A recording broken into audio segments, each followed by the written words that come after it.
मुर्शिदाबाद में करोड़ों की कथित बैंक ठगी, सीएसपी संचालक फरार, फिंगरप्रिंट से खातों के दुरुपयोग का आरोप। देखिए हमारे संवाददाता रतन सिंह रॉय की रिपोर्ट।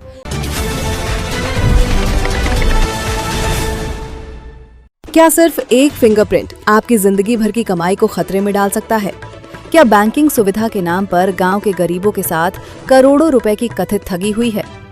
पश्चिम बंगाल के मुर्शिदाबाद जिले के दौलताबाद क्षेत्र के छघड़ी हजमपारा से एक चौंकाने वाला मामला सामने आया है, जहां पंजाब नेशनल बैंक के सीएसपी ग्राहक सेवा केंद्र से जुड़े मोहिदुल शेख पर ग्रामीणों ने करोड़ों रुपए की कथित धोखाधड़ी का आरोप लगाया है। ग्रामीणों का दावा है कि आरोपी बैंकिंग सेवाओं के साथ साथ सिम कार्ड, आधार कार्ड सुधार, डीबीटी बाय लिंकिंग सहित कई कार्य करता था और इसी दौरान लोगों के फिंगरप्रिंट का कथित दुरुपयोग कर बैंक खातों से लेन देन किया गया। पीड़ितों का कहना है कि उन्हें इस कथित धोखाधड़ी का पता तब चला जब उत्तर प्रदेश पुलिस की ओर से उनके खातों से संदिग्ध लेन देन के संबंध में नोटिस मिलने लगे। इसके बाद बड़ी संख्या में लोग सीएसपी केंद्र पहुंचे, लेकिन तब तक आरोपी फरार हो चुका था। ग्रामीणों का आरोप है कि इस मामले में गरीब मजदूरों, बुजुर्ग महिलाओं और भिखारियों तक को नहीं छोड़ा गया। प्रभावित लोगों का कहना है कि फिनो बैंक से संपर्क करने पर भी उन्हें स्पष्ट जानकारी नहीं मिली। पूरे इलाके में भारी आक्रोश है और ग्रामीण मांग कर रहे हैं कि मामले की निष्पक्ष जांच कर उन्हें कानूनी परेशानी से राहत दी जाए तथा दोषी के खिलाफ सख्त कार्रवाई की जाए। हालांकि इन आरोपों की आधिकारिक पुष्टि संबंधित जांच एजेंसियों द्वारा अभी होना बाकी है और मामले की जांच जारी है। अब सबसे बड़ा सवाल ये है कि आखिर करोड़ों रुपए के इस कथित नेटवर्क का सच क्या है और पीड़ितों को न्याय कब मिलेगा। করতে এসেছিলাম, আঙুলের ফিঙ্গার নিয়েছে, ফিঙ্গার নিয়ে আপনার ওই ব্যাংকে খুলেছে, ফোন নাম্বার আমার দেয়নি, অন্যজনের নাম্বার দিয়েছে, ফোন নাম্বার, আধার কার্ড নিয়েছে, আঙুলের ফিঙ্গার নিয়েছে, নিয়ে ব্যাংক খুলেছে, ব্যাংকে সব টাকা ঢুকিয়ে দিয়েছে। এবার আমরা আজকে সব চেক করে দেখছি, হ্যাঁ টাকা ঢুকানো আছে। মানে আপনি ডিবিটি লিংক করতে হ্যাঁ আপনার নামে অ্যাকাউন্ট হয়ে গেছে? আমার অ্যাকাউন্ট হয়ে গেছে, দেখছি আমি জানি না আজকে। হ্যাঁ না, যখন একজনকে ধরতে এসেছিল, তারপরে যখন সবাই যখন জানাজানি হয়ে গেল, তখন আমরাও চেক করে দেখছি হ্যাঁ টাকা ঢুকানো আছে। দিয়ে আবার গেলাম, গিয়ে দেখছি হ্যাঁ টাকা ঢুকানো আছে। দিয়ে তো আজকে ফর্ম টম দিল, যেমন ই করতে হবে, আর শাস্তি চাই, ওরা কঠিন শাস্তি চাই। না, কাল সোমবার দিন ডেট আছে, সোমবার দিন দিয়েছে। হ্যাঁ সোমবার দিন যাবো, সোমবার দিন ডেট দিয়েছে। আমি ওর শাস্তি চাই, আর আমি শাস্তি চাই। আমি একবারই ফেসেছে, একবার মানুষকে বিশ্বাস করেছিলাম যে একবার না, সবাই বিশ্বাস করেছিল, আমরা বিশ্বাস করেছিলাম। এবার ক্ষতি আবার ক্ষতি করেছে, আমাদের যেরকম ক্ষতি করেছে ওর জন্য ক্ষতি হয়। সবার পাড়া মানুষের, গরিব মানুষের কম ক্ষতি করেছে নাকি ও? কম কষ্ট। আমার নাম মধুমিতা পড়ামানি। হাজামপাড়ায় একটা ব্যাংক প্রতারণা হয়েছে। সেই ব্যাংকটার নাম ফিনো ব্যাংক। এখানে মহিদুল ইসলাম প্রথমে মোবাইলের দোকান করার পরে ও ছোটোখাটো মোবাইল বিজনেস করে। আমরা ওকে অনেক হেল্প করি বা খুব সুন্দরভাবে ব্যবসাটা করে। আগে মহিদুল ইসলামের একটা ক্রাইম ছিল, সে বিভিন্ন রকম জায়গা থেকে টাকা তুলেছে। সারদা কি কোম্পানি, যাই হোক আমি ওটা জানি না, ওই কোম্পানি চিটফান্ড কোম্পানি থেকে টাকা তুলেছিল। কিন্তু তারপরে দেখলাম যে মোবাইলের ব্যবসা করছে, যে খুবই ভালো কথা। গ্রামের ছেলে, সবাই তাকে ভালো মন্দ বিচার করে, তাকে অনেক রকম সহযোগিতা করে ওর একটা বিজনেস পলিসি ভালো করে দাঁড় করিয়েছিল। এইবার তারপরে ও একটা ছোটোখাটো সিমের ব্যবসা করে। সিম থেকে ও ফিনো ব্যাংকের একটা অ্যাকাউন্ট খুলে, সকল সময় ফিনো ব্যাংকের অ্যাকাউন্ট। পাঞ্জাব ন্যাশনাল ব্যাংকটা হচ্ছে ওর ভালো একটা ব্রাঞ্চ। সেই ব্রাঞ্চটা পাঞ্জাব ন্যাশনাল ওকে ভালো একটা জায়গায় রেখে দিয়েছিল, কিন্তু ও ফিনো ব্যাংকের সঙ্গে ক্রাইম করেছে। এবং ফিনো ব্যাংকটা ক্রাইমটা করেছে, ও সিম কিনতে এসছে, যারা সিম কিনতে এসছে তাদের নামে অ্যাকাউন্ট খুলেছে। আমার মিসেস ওর পাঞ্জাব ন্যাশনাল ব্যাংকে অ্যাকাউন্ট করেছে, ফিনো ব্যাংকের অ্যাকাউন্ট হয়ে গেছে। সমস্যাটা হচ্ছে আমাদেরকে এখন বিভিন্ন রকম আমাদের সাইবার ক্রাইম থেকে বাড়ি আসছে, চিঠি আসছে, কোর্ট করছে, মাইনাস ব্যালেন্স দেখাচ্ছে, আপনার আধার কার্ড দেখিয়ে মাইনাস ব্যালেন্স দেখাচ্ছে। এক একজনার 3 লাখ, 5 লাখ, 1.5 লাখ, 2.5 লাখ, 2 লাখ। আমার মিসেসের 1.5 লাখ আছে মাইনাস। কোটি টাকা। এই টাকাটা কোথা থেকে আসছে, কার টাকা, কোথা থেকে আসছে না, বাংলাদেশের সঙ্গে সূত্রপাত। কারণ ও একটা মৌলবি না, কিন্তু লোকে বলছে এখন মৌলবি না, কিন্তু ওর মুখে দাঁড়িয়ে আছে। মানুষের সঙ্গে প্রতারণা করেছে, ও চিটফান্ড হিসেবে প্রতারণা করেছে। একটা নামাজ পড়ে 5 ওয়াক্ত, তাকে অবিশ্বাসী আমরা এখন ভাবছি। কারণ এই টাকাটা কার, বাংলাদেশের না পাকিস্তানের না ইন্ডিয়া? আমরা এর সুরাহা চাই, এই সুরাহা চাই, না হলে এই মানুষগুলো, গরিব মানুষগুলো কোথায় যাবে? অবশ্যই জেনে শুনে করেছে, ক্রাইম করেছে। আমরা ফিনো ব্যাংকে গিয়েছিলাম কালকে আমার সাক্ষাৎকার ছিল আর অন্য একটা টিভিতে। আমি কালকে ফিনো ব্যাংকে গিয়েছিলাম, ফিনো ব্যাংক আমাকে বলেছে, বড়বাবু আমাকে বলেছে কি করতে হবে প্রসেস, আমি সেই প্রসেসিংয়ে যাব।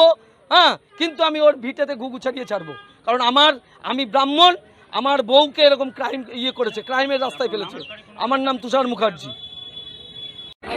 এবং সিএসপি, এই পিএনবি সিএসপিতে এখানকার স্থানীয় মানুষ যারা বিশ্বাস করে এসে তারা এখানে অ্যাকাউন্টটা খুলেছিল এবং এরা জানতো না সহজ সরলভাবেই যে এদেরকে একটা ভুয়ো ব্যাংক, এটা আমিও আজ নতুন শুনছি ফিনো ব্যাংক নাকি, সে ফিনো ব্যাংকের যেহেতু ডকুমেন্টস পেয়ে গেছে, ফিনো ব্যাংকের অ্যাকাউন্টটা করে দিয়েছে।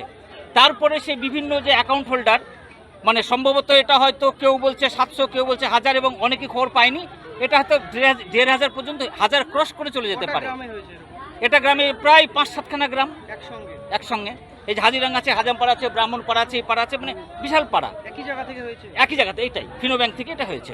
এখন সমস্যা যেটা হচ্ছে, পরে জানতে পারছে যে যার ব্যাংকে হয়তো মানে যার পাসবই জানছিল সে জমা দিচ্ছে 500 টাকা, কিন্তু হঠাৎ যখন এটা প্রচার হয় তখন জানছে কারো ব্যাংকে ঢুকেছে 1.5 লাখ টাকা, কারো অ্যাকাউন্টে ঢুকেছে 43, কারো ঢুকেছে এইরকম একটা বিশাল অ্যামাউন্ট, না সেটা জানে না। এবং দেখা যাচ্ছে যে সেই টাকাটা আবার তুলেও নিয়েছে, মানে ওই টাকা ঢুকেছে, ওই টাকা তুলে নিচ্ছে। কাজে এই যে কি রহস্য, এই যে গ্রামের সেই সাধারণ সহজ সরল মানুষেরা কেউ জানে না, সবাই দিন মজুর, কেউ বাইরে কাজ করে, কেউ মানে মাঠে এখানে কাজ করে। হ্যাঁ, আমাকে ভিক্ষা করে টাকা জমা দিয়েছে। এবং আশঙ্কা হচ্ছে এই যে এইরকম একটা জটিল মুহূর্ত চলছে এখন, এই যে তাদের নামে যে জমা দিল 500 টাকা, তার অ্যাকাউন্টে ঢুকলো 1 লাখ বা 1.5 লাখ টাকা, তাহলে এটা তো একটা সরকারি ক্ষেত্রে একটা অত্যন্ত একটা ভয়ঙ্কর ব্যাপার, যার জন্য এলাকার মানুষ অত্যন্ত আতঙ্কিত। আমরা চাইছি মিডিয়ার মারফতে এই যে আমাদের এখানকার যে মানুষের যে তথ্য, এটা ব্যাংকে এবং সরকারি প্রশাসনের কাছে যাক, এবং যাদের অ্যাকাউন্টে টাকাগুলো ঢুকেছে তারা তো অত্যন্ত অসহায় নিরীহ মানুষ, তারা তো ব্যাপার জানে না টাকার ব্যাপার কি, এদের জন্য কোনো রকম আইনি যেন কোনো সমস্যা না হয়, এদের জন্য আইনের আওতায় যেন না পড়ে, আমাদের এই সমস্ত গ্রামবাসীদের পক্ষ থেকে আমার এইটাই আবেদন। হ্যাঁ, এবং তাদের যে ওটা তো, আমার নাম অনুপ ভট্টাচার্য, আমার বাড়ি ব্রাহ্মণপাড়ায়, এরিয়া অ্যাকাউন্টে। স্যার, এখানে পাঞ্জাব ন্যাশনাল ব্যাংক খুলেছে, এনাকে খুব বিশ্বাস করে গ্রামের মানুষ এনার কাছে আপনার ওটিপি নিয়ে আপনার ওই সিম খুলেছে, তারপরে অ্যাকাউন্ট খুলেছে, কেউ অ্যাকাউন্ট খুলেনি, টাকা নিতে হয়েছে, তাদেরও এরকম ফ্রড করেছে। আমরা জানতে পারি না, আমরা এই কিছুদিন আগে আমরা পরশুদিনকে মনে হয় জানতে পারলাম গ্রামের দুজনের এরকম ঘটনা ঘটেছে, যে কারুর 60 লাখ, কারুর 50 লাখ এরকম করে হয়েছে। ওদের কাছ থেকে আমরা খোঁজ নিলাম। তাদের কি নিজস্ব টাকা চেক হয়েছে না, নিজস্ব না, ভুয়া অ্যাকাউন্ট। হ্যাঁ, ভুয়া অ্যাকাউন্ট। আমরা জানি না এখানে তৃণমূল কোনো পেমেন্ট ব্যাঙ্ক আছে তা। হ্যাঁ, আমরা স্যার টাকা তুলতে গিয়েছি, আমাদের অ্যাকাউন্ট নিজস্ব টাকা। হ্যাঁ, এই হিসাবে আমরা টাকা তুলেছি ওর কাছে, কিন্তু এখন দেখছি হ্যাঁ না, জানি না আমরা স্যার। হ্যাঁ, তা আমরা ছেলেটার বাড়ি এখানেই বাড়ি, এই যে স্যার পাঞ্জাব ন্যাশনাল ব্যাংক আমাদের গ্রামেরই।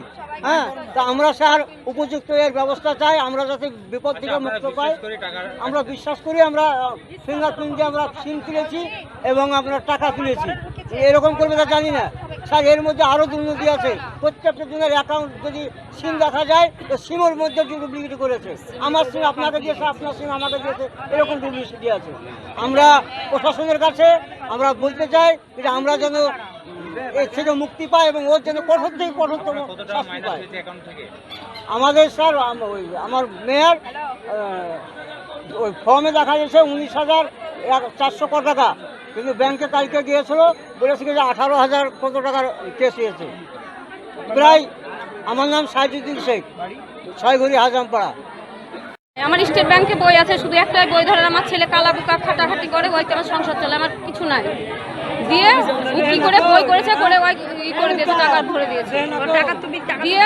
আজকে আমি সবাই যাচ করছে বই দিয়ে, আমিও যাচ করতে গেলে এর কাছে জেরক্স করতে আসি, শুধু এর কাছে আমি জেরক্সই করতে আসি, তাছাড়া টাকা মাকা তুলতে আসি না। দিয়ে কি করে বই খুলে দিয়েছে, দিয়ে টাকা ভরে দিয়েছে দেখছি আজকে।